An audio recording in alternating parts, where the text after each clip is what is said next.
What if you could turn that nagging voice in your head from your harshest critic into your biggest supporter?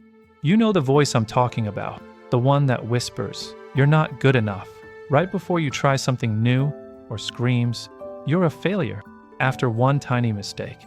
This kind of self-criticism is one of the most destructive habits linked to psychological suffering, draining confidence, and often connected to anxiety and depression.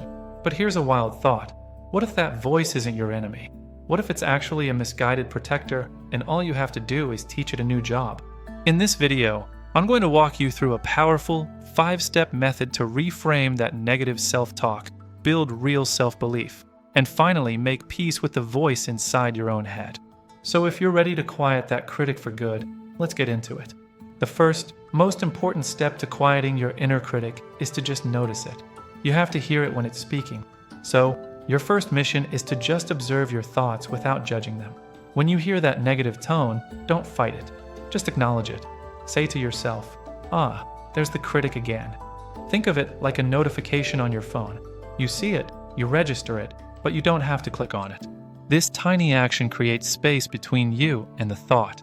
And in that space, you realize you are the one observing the thought, not the thought itself. Once you can spot the voice, the next move is to give it a separate identity. This is a great trick to remind yourself that the critic isn't you. Give it a funny or silly name, like Gremlin Gary or a Negative Nancy. You could even picture it as a little cartoon character. By giving it a name and a face, you shrink its power. It's a lot harder to take a voice seriously when you've named it Sir Reginald the Ridiculous. A great way to practice this is by rephrasing the thought. For example, when the thought, "I am worthless," pops into your head, consciously change it to, "I am having the thought that I am worthless." Then, take it one step further. "I notice that I am having the thought that I am worthless." Can you feel that shift? This first step is all about moving from being a victim of your inner critic to being a curious observer of your own mind. You're not fighting it. You're just watching it, labeling it, and creating the distance you need to see it for what it is, a habit. Now that you're starting to notice and separate from your inner critic, it's time to become a detective. Your mission is to figure out its game plan. Grab a journal or open a note on your phone. For 1 week, every time you notice that critical voice, write down 3 things. First, the situation asterisk what was going on right before the critic showed up. Second, the exact words asterisk what did it say? Write it down, word for word. Third, the feeling it caused asterisk how did those words make you feel? Small? Anxious? Hopeless? Ashamed? After a week of this, you'll start to see a clear playbook. You'll notice obvious patterns. Understanding these triggers is empowering because it proves that the critic's voice isn't random. It's a conditioned response. This is also where you can start to figure out its positive intent. Ask, what is the critic trying to protect me from right now? When you ask, what are you so afraid of? You can start to approach this part of yourself with curiosity instead of anger. This understanding sets the stage for our next step, where we start to actively pick apart its arguments. Once you can see your critic clearly and understand its patterns, it's time to call its bluff. This step is about questioning the critic's accusations. Your inner critic doesn't use logic. It uses what psychologists call cognitive distortions, errors in thinking that make you feel bad. When the critic makes a claim, ask yourself, is this thought 100% true? Where's the evidence? Let's say you make a mistake on a work report and the critic screams, "I'm such an idiot. I'm definitely getting fired." Pause, breathe, and start the cross-examination. First, look for evidence for the thought. Okay, you did make a mistake. That's a fact. Now, look for evidence against the thought. Have you done good work before? Have other people made similar mistakes and not gotten fired? One of the best techniques here is the best friend test. Ask yourself, would I ever talk to my best friend like this if they were in the same spot? You'd offer them kindness, perspective, and support. You'd say, "Hey, it's okay. Everyone messes up. It doesn't mean you're bad at your job." The goal is to start giving that same kindness to yourself. By consistently challenging the critic, you start to strip away its authority. You're teaching your brain to see that its dramatic, over-the-top statements are rarely true. You're not replacing negative thoughts with fake positivity, but with something far more powerful, reality. Challenging the critic is about taking apart the negative. This next step is about building up the positive. It's about consciously and intentionally replacing that harsh voice with a kinder, more supportive one.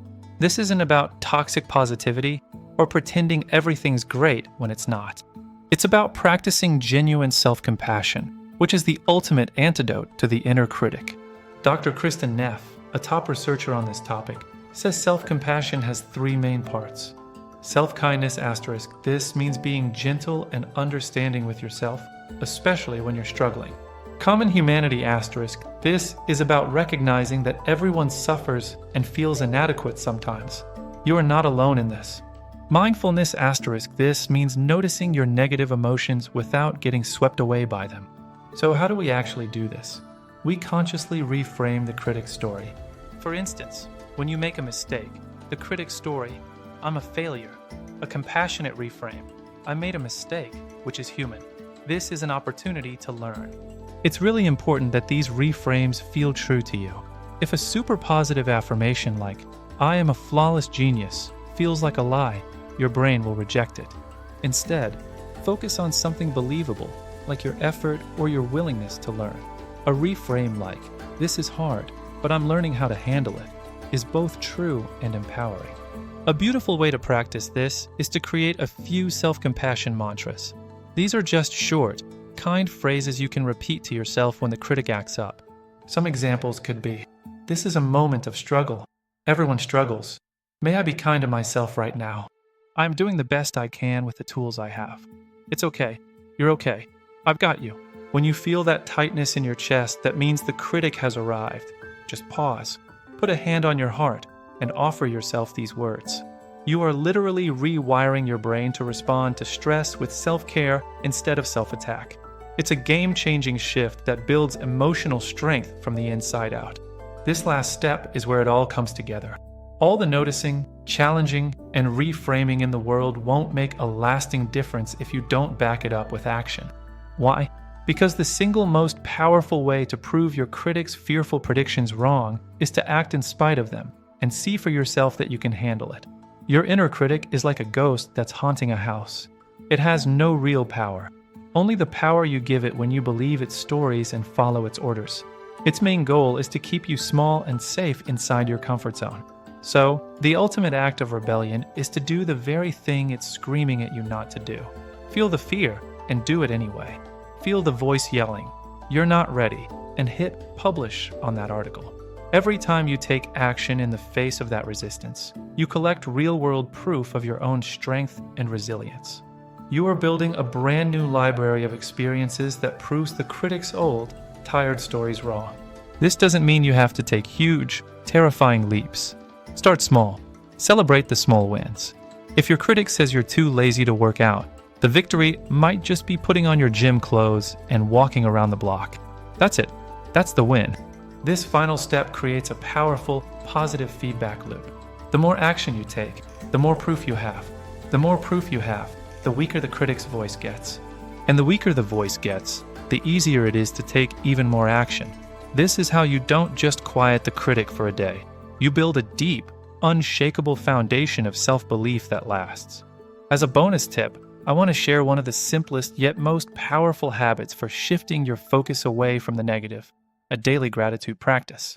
Your inner critic is obsessed with what's wrong, what's missing, and what's broken. Gratitude is the direct opposite. It trains your brain to scan for what's good, what you already have, and what's going right. At the end of each day, take just 2 minutes to write down 3 specific things you're grateful for. By consciously looking for the good, you starve the inner critic of the negativity it loves and build a more positive and resilient mind. So, let's do a quick recap of the 5 steps to quiet your inner critic. Step 1. Acknowledge and externalize. Notice the voice without judgment and give it a name. Step 2. Identify its patterns and triggers. Become a detective and learn when and why it shows up. Step 3. Challenge its validity. Question its lies with facts and use the best friend test. Step 4. Reframe and practice self-compassion. Consciously choose a kinder, more supportive story. Step 5. Take decisive action. Prove the critic wrong by taking small, brave steps forward. Transforming your relationship with your inner critic is a journey, not a one-time fix. There will be days when the voice is louder, and that's okay. The goal isn't to never have a negative thought again. That's impossible. The goal is to change your relationship with those thoughts. It's about knowing, deep down, that you are not your critic.